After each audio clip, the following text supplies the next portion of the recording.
रुख करते हैं बिजनेस न्यूज की जानिब। कारोबारी हफ्ते के पहले रोज रुपए के मुकाबले में डॉलर की कीमत में इजाफा हुआ, जबकि स्टॉक मार्केट में भी मंदी रिकॉर्ड की गई।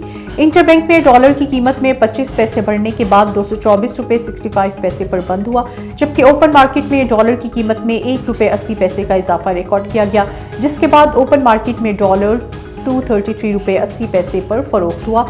दूसरी जानिब स्टॉक मार्केट में भी मंदी देखने में आई। कारोबार के पहले रोज मार्केट में 157 पॉइंट्स कमी हुई, जिसके बाद 100 इंडेक्स 41,540 पॉइंट्स की सतह पर बंद हुआ।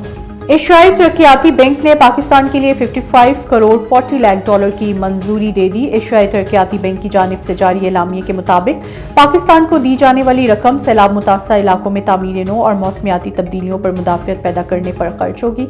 एलामिये में मजीद कहा गया है कि इस रकम से आपाशी निज़ाम की बहाली और निकासी आप के मनसूबे मुकम्मल होंगे।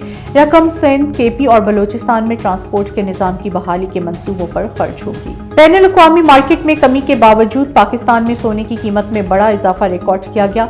मकामी सराफा मार्केटों में फी तोला सोने की कीमत में 2350 रुपए का बड़ा इजाफा रिकॉर्ड किया गया है, जिसके बाद नई कीमत 1,69,650 रुपीस होने के बाद तारीख की नई बुलंद तरीन सतह पर पहुंच गई। 10 ग्राम सोने की कीमत में 2016 रुपए का इजाफा रिकॉर्ड किया गया, जिसके बाद नई